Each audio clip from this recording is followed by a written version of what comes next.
चीखना चिल्लाना नहीं चाहिए। हो सकता है कि पाकिस्तान से ये बात आती हो कि भारत को जो है कन्वर्ट कर लेंगे गजवाए हिंद, पर गजवाए हिंद करने की जरूरत ही नहीं पड़ेगी। कुछ सालों के अंदर वैसे ही उनकी पॉपुलेशन बढ़ जाएगी। आज इंग्लैंड और लंदन की स्थितियां देखते हो, शरीयत का कानून लंदन में लग रहा है, ऑस्ट्रेलिया में स्थितियां खराब हो गई है, जर्मनी में खराब हो गई। ये बहुत अच्छी स्ट्रेटेजी है इस्लाम की कि वो अपने एक्सेस पॉपुलेशन को दूसरे देशों में डेमोक्रेसी की आड़ में भेज देता है, बाद में वहां पे शरीयत का कानून लगवा देता है, लेकिन अरब कंट्री के अंदर कोई भी रेफ्यूजी नहीं रखा जाता है। मैं एक रिपोर्ट देख रहा था बीबीसी की, शायद बीबीसी की रिपोर्ट थी, जहां पे सऊदिया का जो वर्टिकल शहर बन रहा है उसमें कई गांवों के लोगों को मरवा दिया उसने, ऐसा आरोप है उन पर। तो वहां तो मस्जिदें हटाने में भी वो सोचते नहीं है, और यहां पर हिंदू भीख मांग रहा है कि जरा मुझे कृष्ण का मंदिर दे देना, जरा मुझे ये मंदिर दे देना। हमारे साधु संतों ने जो समाज के लिए काम किया, समाज उनके साथ भी नहीं खड़ा है। क्या आपको पता है कि आयुर्वेद के नाम पर भारत देश के अंदर जो फार्मेसी काम कर रही है वो मुस्लिम द्वारा चलाई हुई भी कई फार्मेसी हैं, और उनके 500 प्रोडक्ट्स हैं। रामदेव को सपोर्ट नहीं करने का कारण ये भी है। हमदर्द का एक टॉनिक है सिंकारा, उसको प्रमोट करते हुए कम्युनिस्ट पार्टी के कुछ नेता कहते हैं कि यह शक्तिवर्धक है। उनको पूछो तुम्हें कैसे पता चला यह शक्तिवर्धक है, कोई लेबोरेटरी टेस्ट है?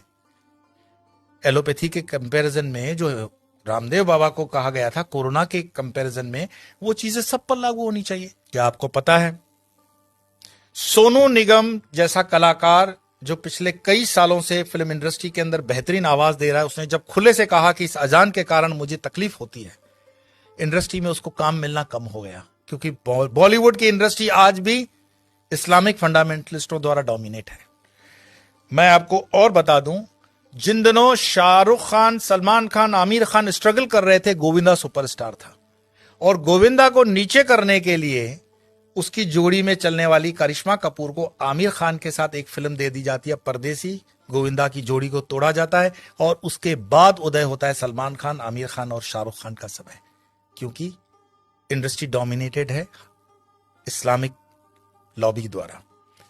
ऐसे कई मैं आपको उदाहरण दे सकता हूं, लेकिन मुख्य बात क्या है? क्या हमारे हिंदुस्तान में सारे मुसलमान खराब हैं? यह कहने का अर्थ नहीं है। हमारे हिंदुस्तान के अंदर आजम जी, प्रेम जी जैसे भी इंडस्ट्रियलिस्ट हैं विप्रो के, उन पर आरोप भले लगे कि वो मुसलमानों के हितों की ज्यादा सोचते हैं, हिंदुओं की नहीं, पर मैं इस पे नहीं जाऊंगा। परंतु यहां मुसलमान न सिर्फ बढ़ रहे हैं, सुख संपन्नता के साथ बढ़ रहे हैं, ऐसा उस रिपोर्ट में कहा गया है। तो दुखी कौन हो रहा है? दुखी हो रहा है हिंदू। हिंदू क्यों दुखी हो रहा है? क्योंकि वो कर्महीन होकर के जीना चाहता है, और बेवजह की फालतू चीजों में वो अटका हुआ है। अपनी ना तो वो स्किल को डेवलप कर पा रहा है, और अपने हर छोटे छोटे उद्योग को छोड़ता जा रहा है। आज जब हम अपने आश्रम का भी काम करवाते हैं तो लेबर ढूंढने में हमें तकलीफ पड़ जाती है। देश के अंदर कोई बेरोजगारी प्राइवेट सेक्टर में नहीं है, लेकिन कोई रबिश होते हैं जर्नलिस्ट जो अपना खीसा गर्म करने के लिए, जनता को गुमराह करने के लिए अलग अलग रिपोर्ट्स देते हैं। देश के अंदर आज भी उतना ही रोजगार है, अगर युवान ठान ले तो बहुत कुछ कर सकता है, लेकिन जो आप जगह खाली करते हो वो दूसरा आता है। गुजरात के हाईवेज पे एक पूरी होटल्स की चेन है, वो चेन चलाते हैं चेलियास कम्युनिटी के लोग। चेलियास मुस्लिम कम्युनिटी है, और उनकी इतनी यूनियन होती है कि उसमें दूसरा कोई होटल नहीं खोल सकता हिंदू। मैं पूरे गुजरात हाईवे की बात कर रहा हूं, नेशनल हाईवे नंबर 8। साल में सिर्फ 2-3 दिन ये होटलें बंद होती हैं। आपकी ताकत नहीं है कि इस इलाके में कुछ काम कर सको, और उनके होटलों के नाम जो रखे जाते हैं इतने मिसगाइडिंग होते हैं कि आपको पता भी ना पड़े कि ये हिंदू की है कि मुस्लिम की है। होटल का नाम होता है भारत, नव Gujarat, Tulsi, Kabir, Jai Hind, Sarvodaya, dine in, dine out. किसको पता पड़ रहा है ये इस्लामिक माइंडसेट की होटल है? लेकिन सारे ट्रक ड्राइवर जानते हैं ये अपने वाले की है, लेकिन हिंदू को इतना बुद्धि नहीं होता कि ये किस होटल में जा रहा है, क्या खा रहा है, क्योंकि जीवन भर हमने हलाल खाने के लिए ही ठेका ले रखा है। हिंदू को इतना स्वाभिमान नहीं है कि वो कह दे कि जो मैं खान पान खाता हूं तो मेरे प्रोडक्ट पर तुम लोग सात्विक, राजसिक या तामसिक का लेबल लगाओ। भाई सात्विक है तो उसको ऑरेंज कर दो, राजसिक है तो उसको लाल कर दो, तामसिक है तो उसको काला कर दो, वेजिटेरियन का ग्रीन तो है ही।